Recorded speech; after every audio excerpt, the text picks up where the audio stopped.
So Mark Speaks. Y'all know how I do cook the books with a whole different meaning. Now, last video I talked about moving in silence, and you know, I just want to say, just finished another workout, amazing exercise. I just did a great workout again, and I feel amazing, just workout wise, energy wise. My energy, my brain. See, exercise increases your brain waves. We operate in 4 different brain waves: delta when you're sleeping, theta, which is your imaginative, creative state, alpha. Alpha is more of a relaxing state as well. Very dominant, but relaxing. Think of a lion. A lion doesn't really run around screaming and howling. He's just kind of calm, serene, but powerful. That's alpha. And then you have beta. Beta is a state that we also reside in. Beta is a very focused, very, very focused state. All right. So when you exercise, you actually increase your brain waves. Most people kind of reside somewhere between delta and theta, right? Most people, which is, if in lay terms, those are like lazy states. They have their purpose. Don't get me wrong. If you're let's say you're a writer. If you're a writer, your dream is to be in theta, because theta is very creative and imaginative. Children reside in theta. Children are mostly in theta because your mind is very not cumbered with the responsibilities of life. So when your mind is free and it's not overwhelmed and cumbered by burdens, you can create. You're more creative. So people who are writers, poets, philosophers reside mostly in theta. So theta is not necessarily bad. Okay, delta, again, delta is where you're sleeping. So if you're in delta and you're walking around in delta, that's bad. That's horrible. Okay, that means you are the least productive species that walks the face of the earth. But be that as that may, that's not what I wanted to talk about anyway. I want to continue to just talk about a little bit about moving in silence, the benefits of being silent. And the benefits of being silent is you add some mystique to your persona. It's always good to have some mystique, a little bit, add a little bit. It's kind of like cooking, right? You want to add a dash of salt, a dash of this, a dash of that, you know, to get a really good meal. So adding some silence to yourself does not, you know, it's not a bad thing, right? It's actually good when people see you and you're not readily predictable. Because the easier you are to read, the easier you are to manipulate.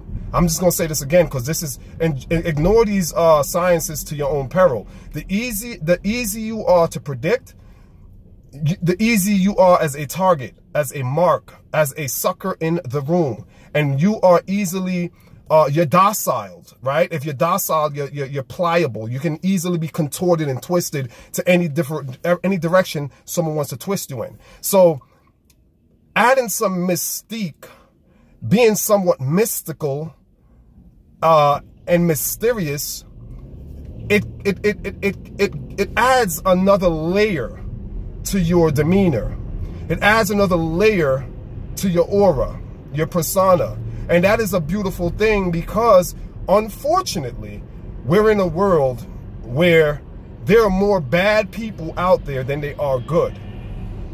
And I'm keeping it very PG, and I'm talking in very colloquial terms, very simplicity, nothing that's cloaked in, you know, rhetoric, right? There's nothing cloaked in rhetoric here. It's very simple. Moving in silence, it does throw people off. You walk into a room and you have a certain decorum about yourself. You carry an air of certain dignity, a certain dignity about yourself. That's what silence, it creates a cloud of dignity, a certain kind of self-confidence. And understand this too. You have to be mindful of how it's going to, what it stimulates in others. Because this knowledge, this information I'm sharing with you guys, it has a stimulative response to your environment. And what I mean by that is, when you move like this, you're going to throw people off. You got to be mindful of that. People are going to feel very uncomfortable. You have to be ready to deal with that, though. There are people that are going to be uncomfortable. And it's okay, though. This is the thing. It is okay. First, you got to accept that. You got to be mindful of that. And you got to be willing to accept that. Because at the end of the day, again, I'm just going to keep it colloquial. Kill or be killed, eat or be eaten, take or be taken, shark eat shark, dog eat dog. Whatever terminology you're familiar with, that's the world you live in. So you have to be okay with people not feeling completely comfortable around you. And that's fine, because no one should feel completely, entirely comfortable with you like that.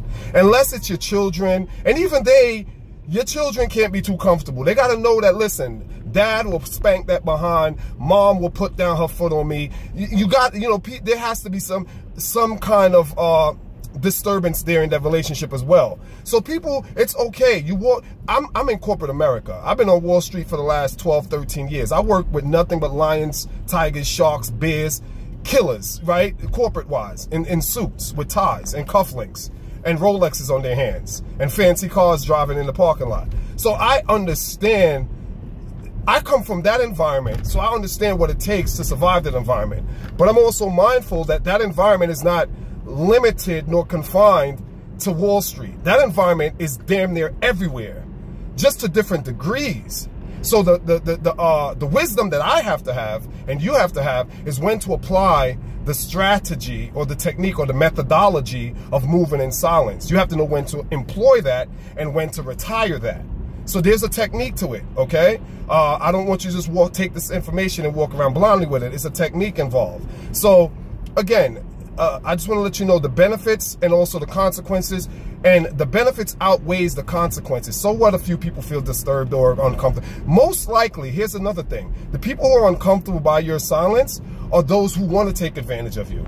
I'm going to tell you that right now. This is insight. This is very insightful and profound information that's not readily available. You're not going to just walk around and find this information laying in the street. The people who are usually uncomfortable, disturbed, bothered by your silence are those who would like to take advantage of you. And because you're not giving them anything, let me tell you how psychology works. Their psychology is trying to figure out how to get you. What angle to come at you, whether it's to take advantage of you financially, emotionally, spiritually, whatever. They're trying to figure out and because your silence and your decorum and your demeanor doesn't really give them any angles or holes to poke their little tentacles in. Like a spider pokes its tentacles and suck the blood out of the creatures that it traps. That's what spiders do.